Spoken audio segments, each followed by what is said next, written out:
رجب المرجب کا مہینہ جاری ہے اور یہ وہ مہینہ ہے جس کے اندر میرے آقا و مولا صلی اللہ علیہ وسلم کو اللہ تعالیٰ نے آسمانوں کی سیر کروائی،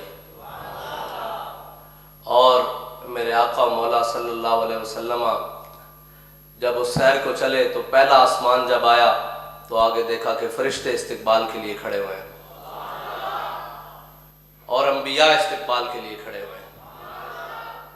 سوال یہ پیدا ہوتا ہے کہ کیا فرشتوں کی رفتار میرے آقا و مولا سے زیادہ تھی کہ وہ پہلے وہاں پہنچے ہوئے تھے؟ نہیں، ان کی رفتار زیادہ نہیں تھی، بلکہ وہ استقبال کے لیے پہلے میرے اللہ نے حکم دیا کہ میرا محبوب آ رہا ہے، استقبال کرو۔ اور دوسری بات یہ ہے کہ میرے آقا و مولا اپنی رفتار سے نہیں گئے بلکہ براق کی رفتار سے گئے ہیں، اور اگر میرے آقا و مولا اپنی رفتار سے جاتے تو پھر کس کی مجال کہ کوئی آپ سے پہلے پہنچ سکتا وہاں تک۔ وہ کہا نا کہ جبرائیل امی رہ گئے راہ میں، عرش اعلیٰ پہ پہنچا ہمارا نبی۔ جہاں پہ فرشتوں کے پر جل رہے ہوں، اور میرے آقا مولا نے جب سدرۃ المنتہا پر پہنچ کے کہا کہ چلیے جبریل آگے چلیے، آپ نے جیسا کہا میں ویسے وہاں چلتا رہا، اب چلیے آگے۔ جبریل امی عرض کرنے لگے اگر یکسر منہ برتر پرم فروغ تجلا بسوزت پرم، میں اگر جبریل اب ایک بال برابر بھی آگے بڑھے تو اللہ کے نور سے جل کر خاک ہو جائے گا۔ میرے آقا و مولا نے جب معراج کی جانب سفر کیا تو رستے میں میرے آقا و مولا قصداً حضرت موسیٰ علیہ السلام کی قبر مبارک کے اوپر سے گزرے تو آپ نے مشاہدہ فرمایا کہ موسیٰ علیہ السلام کھڑے ہو کر نماز پڑھ رہے ہیں۔ بعض یہاں پہ محدثین نے لکھا کہ صلاۃ ہے، صلاۃ کا لفظ کہ حضرت موسیٰ علیہ السلام نماز پڑھ رہے، تو قبر میں تو نماز نہیں ہے نا جی۔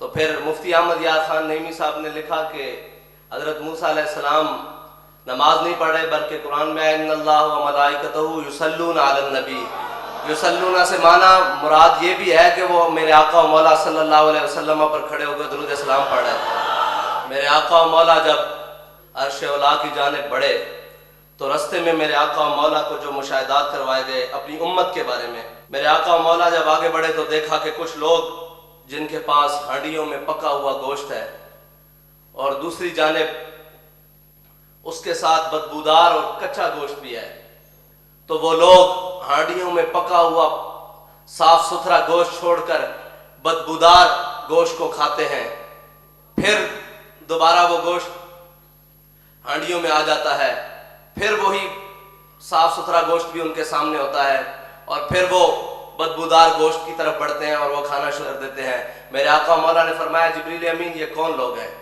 انہوں نے عرض کی یا رسول اللہ یہ آپ کی امت میں وہ لوگ ہیں کہ جو حلال چیزوں کو چھوڑ کر حرام کی طرف بھاگا کرتے تھے، جو اپنی حلال عورتوں کو چھوڑ کر حرام عورتوں کے پیچھے بھاگا کرتے تھے، اور یہ وہ عورتیں ہیں جو اپنے حلال مردوں کو چھوڑ کر حرام مردوں کے پیچھے بھاگا کرتی تھی۔ یہ ہے پہلا وہ میرے آقا و مولا کو جو مشاہدہ کرایا گیا زانیوں کے بارے میں۔ میرے آقا و مولا صلی اللہ علیہ وسلم آگے بڑھے، میرے آقا و مولا صلی اللہ علیہ وسلم نے دیکھا کہ جگہ ہے وہاں پہ پتھروں کے درمیان سر رکھ کر اوپر سے پتھر مارا جاتا ہے، پھر وہ سر درست ہو جاتا ہے، پھر پتھر مارا جاتا ہے، پھر وہ سر درست ہو جاتے ہیں، پھر پتھر مارے جاتے ہیں۔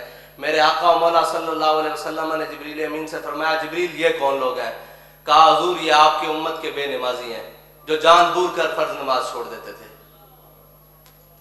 اور جو جان بوجھ کر فرض نمازوں میں کوتاہیاں کرتے تھے۔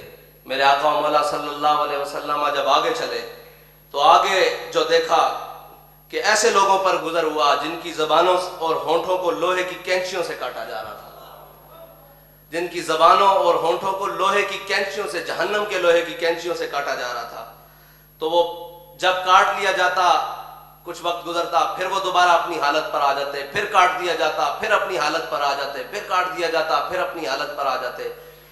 میرے آقا و مولا صلی اللہ علیہ وسلم نے حضرت جبریل امین سے فرمایا اے جبریل یہ کون لوگ ہیں؟ انہوں نے عرض کی یا رسول اللہ یہ آپ کی امت کے وہ وائز ہیں جو کہا تو کچھ اور کرتے تھے لیکن اس پر عمل نہیں کرتے تھے۔ اللہ اکبر۔ لوگوں کو تو یہ کہتے تھے کہ نماز پڑھو لیکن خود نماز نہیں پڑھتے تھے، لوگوں کو تو یہ کہتے تھے کہ صالح اعمال کرو لیکن خود عمل صالح کی طرف نہیں جاتے تھے. لوگوں کو تو یہ کہتے تھے کہ سود سے بچو لیکن خود سود میں شامل ہو جاتے تھے. لوگوں کو تو یہ کہتے تھے کہ بے حیائی سے بچو لیکن خود بے حیائی کے اندر رغبت رکھتے تھے.